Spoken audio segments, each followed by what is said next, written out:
todo lo que envuelve ese destape presidencial que desde 1957 se viene haciendo. Fue ayer pues un ritual que mantiene vivo, que mantuvo vivo Enrique Peña Nieto. Siguió con esa tradición de nombrar sucesor, pero no sabemos si será, si esa tradición vaya a tener resultados en el próximo año. No sabemos nada todavía, pero una interpretación histórica y contextual de lo que estamos viviendo. Hemos convocado al doctor Lorenzo Meyer para que nos ayude a entender un poco este rito y ya muy mexicano o muy mantenido en el PRI, que a veces emulado también en otros partidos. Doctor, ¿cómo interpretarlo? Buenos días. Los saludo Muy con buenos gusto. días. Bueno, pues no creo que se necesite mucha sapiencia. En realidad,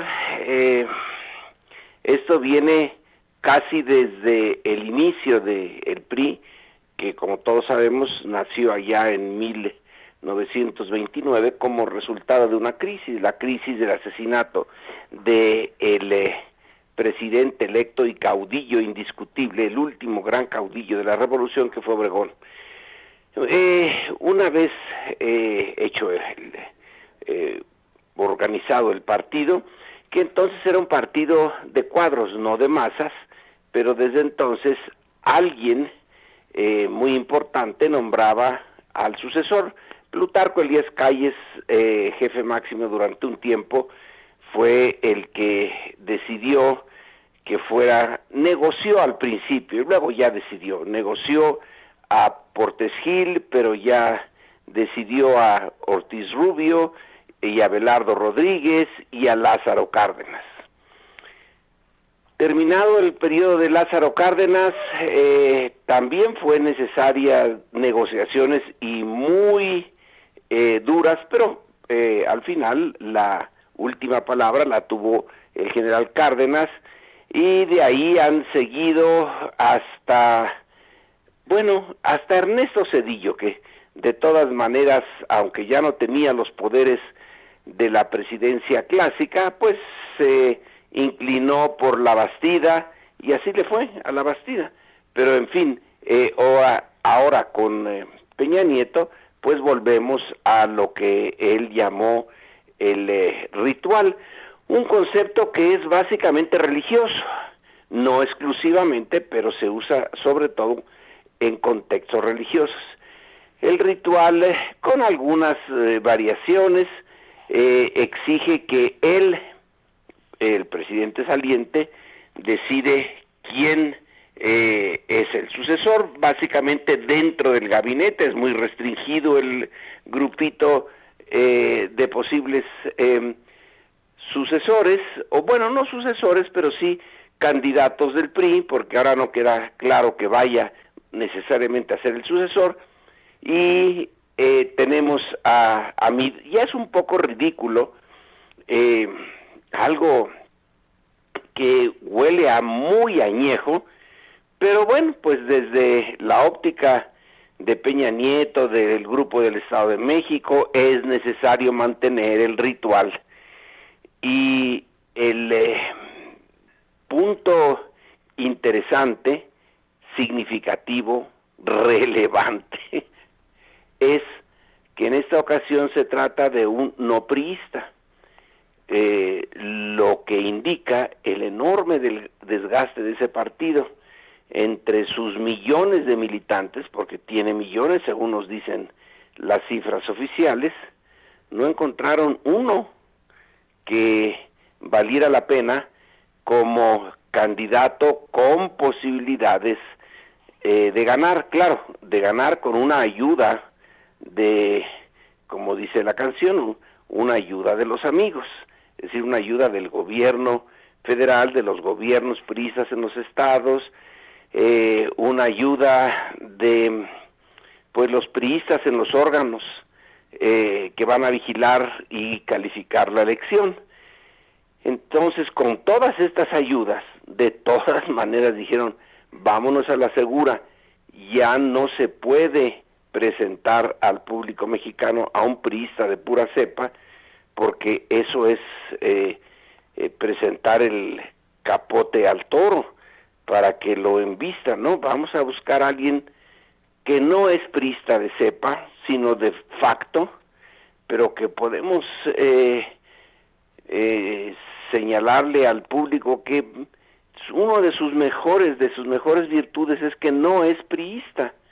Y entonces tenemos a José Antonio Meade ahora como candidato, porque ya es el candidato del PRI, aunque se inscriba alguien más, pues para ser, parte del ritual. A lo mejor no se inscribe nadie, pero si se inscribe alguien, pues será nada más de música y acompañamiento, porque ya está decidido quién va a ser el candidato del PRI. Es decir, ¿y qué tanto, aunque es el candidato mejor del establishment priista, ¿no? Entonces, doctor, exacto, yo creo que es muy importante lo que dice. Entre todos los militantes, exgobernadores, cuadros, entre todo, optaron con un no priista. ¿Importaría entonces, le importa, o pensando en que se puede salvar la presidencia, no al partido? Es decir, con una lógica de continuidad, y se podrá, digo yo. Bueno, siempre está la lógica de la continuidad que en realidad muchas veces no se da.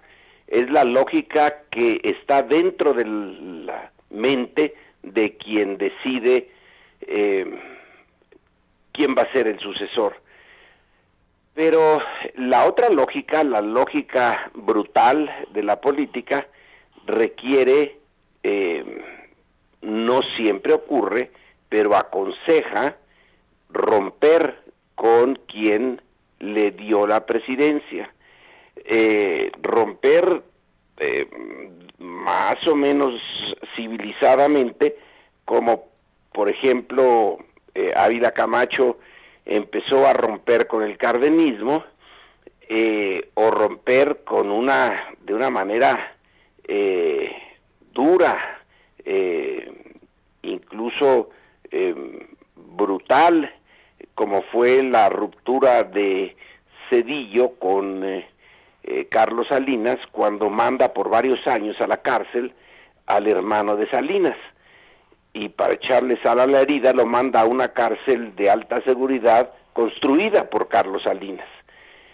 Pero ya sea de manera civilizada o de manera abierta y brutal, la lógica de la maquinaria política priista, y bueno, la panista también, porque en el único caso en que se ha dado, que fue la sucesión de Fox no quería a Calderón, así que ahí no impera la lógica priista, pero la de la ruptura sí, porque Calderón rompió con Fox. Entonces todo el que entra tiene que empezar por desembarazarse al menos de algo de la anterior presidencia, y yo supongo que esta, en caso de que llegue Meade a ser presidente, y esto lo subrayo, en caso de que llegue, tendrá que romper con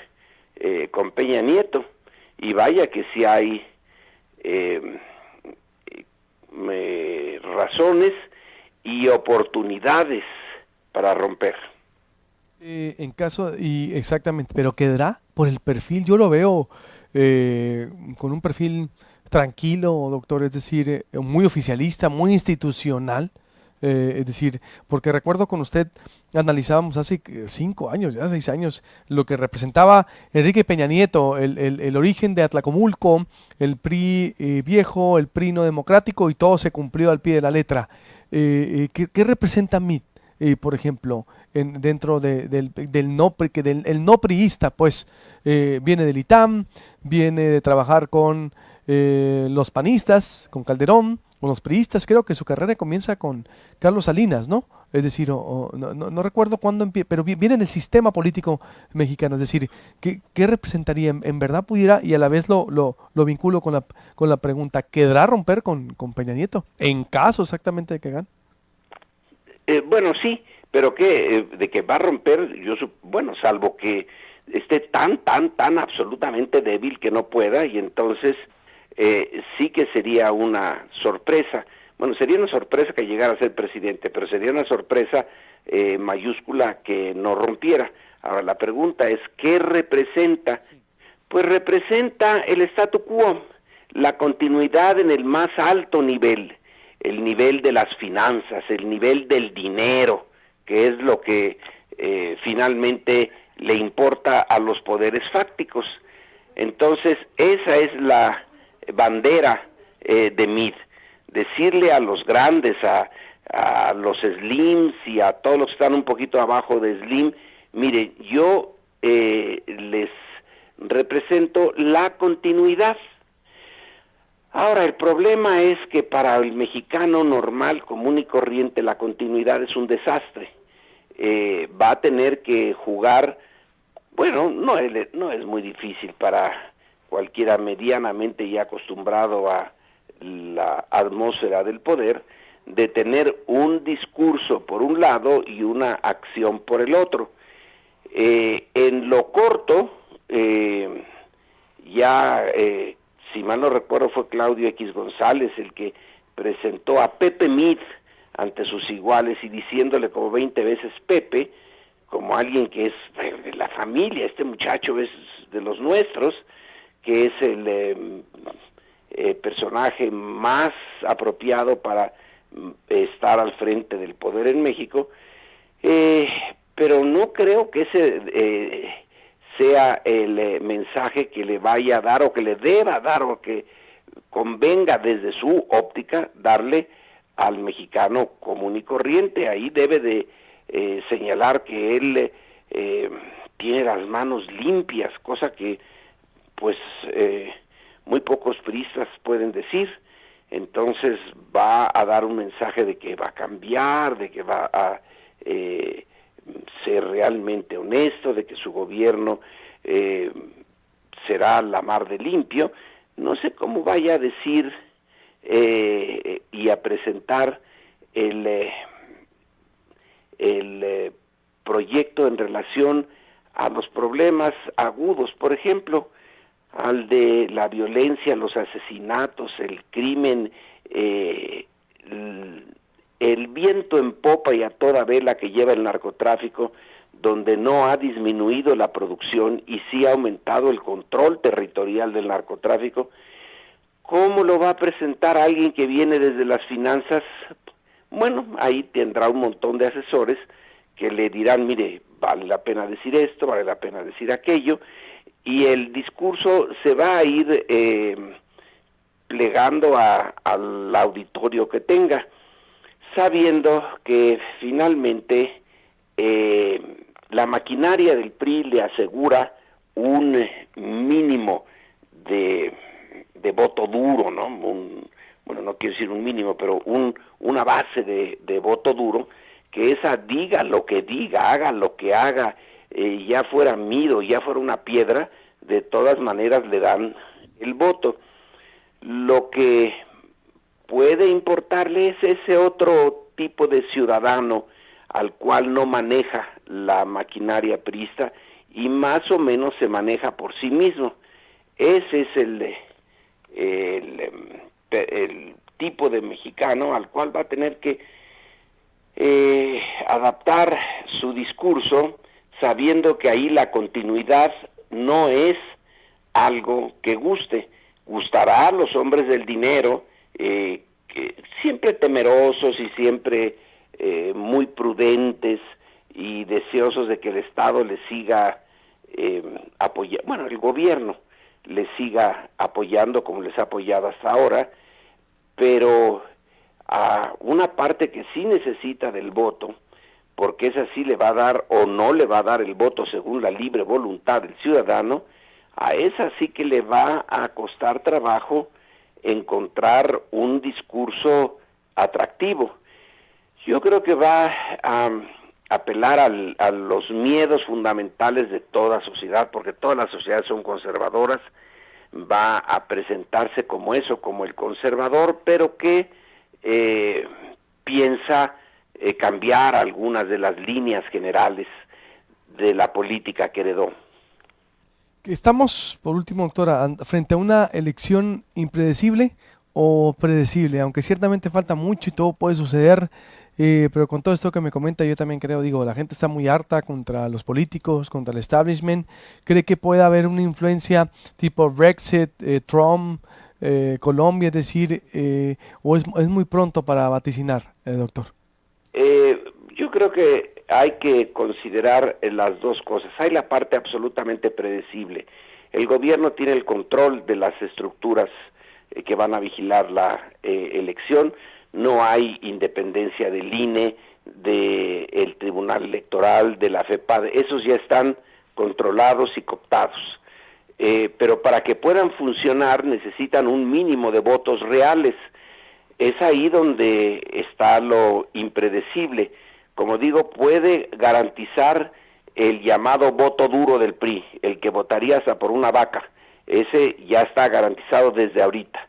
Y está garantizada la parcialidad, no la imparcialidad de las estructuras electorales. Ahí no hay nada nuevo, es absolutamente predecible. Lo impredecible está en esa parte viva e independiente de la sociedad mexicana. Hay un hartazgo, pero hay un miedo al cambio que ya lo mostró varias veces. ¿Qué es lo que ganará ahí? Depende de cómo se comporten los candidatos, depende de sus discursos y depende del bombardeo de propaganda que va a venir, porque no solamente va a venir la propaganda tradicional de periódicos que nadie lee, de radio que sí se oye, y de una televisión que no tiene ya la credibilidad o la capacidad que tenía antes. Pero va a venir la guerra en el ciberespacio, las fake news, las oficinas encargadas de difundir noticias que parezcan creíbles pero no son ciertas y que van a enrarecer el ambiente de tal manera que una buena parte de la sociedad va a estar sujeta a la confusión y esa confusión va a favorecer a alguien y va a favorecer al que pague más. ¿Cree que vaya a haber una influencia? Exacto, ya que lo dice, me acordé de 126 millones de estadounidenses tuvieron influencia, tuvieron de alguna manera acceso a fake news, a noticias falsas de parte de Rusia, que intervino en la elección presidencial de Estados Unidos, pero Rusia interviniendo tanto en Inglaterra, en Dinamarca, es decir, en Francia. Hay una intención del Kremlin de este reposicionamiento. ¿Intereses extranjeros, doctor? ¿Ve usted Rusia, Estados Unidos con fake news, con todo eso, en la guerra ciberespacio? No, yo pienso más en las oficinas que están en México, las oficinas ya hechas por mexicanos, que están contratando millennials por 14,000, 15,000, 16,000 pesos al mes, expertos en manejar la computadora para sacar noticias falsas, para incidir en los twitters, en el Facebook, en todo eso. No estoy pensando en los rusos. Yo no sé si a los rusos les interese o no. No somos una gran potencia, no tenemos realmente mayor importancia para Rusia. Estoy pensando en los nativos. Los nativos ya están listos para intervenir y en algunas reporteros de investigación ya se metieron a esto, ya hicieron su tarea y ya nos dicen hasta cuánto cobran estas oficinas y lo seguro que están de poder influir en la opinión de los usuarios del ciberespacio. No son rusos, son mexicanos y mexicanos que conocen el sistema político y que están dispuestos a operar según les paguen. No es una cosa agradable, no favorece la salud cívica, pero ya se mostró que las guerras sucias, Calderón ganó el haya sido como haya sido, en buena medida con una guerra sucia, que AMLO ni se dio cuenta entonces. Espero que ahora sí, que ahora ya haya aprendido y también tenga su estrategia para contrarrestar, pero quien tiene el dinero es el PRI. Ellos son los que están apostando a que finalmente en México, en este México del siglo XXI, pues el que tiene más dinero gana. Y en 2012 ganaron porque tenían los dineros de los estados, de Veracruz, de Hidalgo, de Tamaulipas, del Estado de México. Lo juntaron y hicieron una campaña con ayuda de Televisa y estilo telenovela, y hay una buena parte de nuestros conciudadanos, en fin, pueden dejarse influir por eso y por el temor al cambio, aunque si uno ve las encuestas de opinión pública en estos últimos tiempos, el partido más rechazado es el PRI, pero también el miedo. Así que solo Dios sabe cómo va a salir esto. Pero de que va a ser competida, va a ser competida. De que el terreno no está parejo, no está parejo, ni va a estar parejo. De que va a haber guerra sucia, la va a haber. Y de que los órganos electorales ya están cooptados, ya están colonizados, pues eso tampoco hay duda. Entonces, Meade tiene una personalidad poco atractiva para ser líder de masas, pero tiene muchos instrumentos en su favor. Sí, instituciones, el sistema y todo lo que describe. Doctor, como siempre, un placer hablar con usted y estaremos ahí consultándolo. ¿Ya se mejor, ya un poco mejor o todavía sigue los notas? Ya. Por lo menos a estas posadas sí ya llegué. No, hombre, ¿qué pasó, mi doctor? Y la elección y lo que viene, todavía le resta mucho al doctor Lorenzo Meyer. Le mando un abrazo, doctor. Igualmente, y buenos días. Buenos días.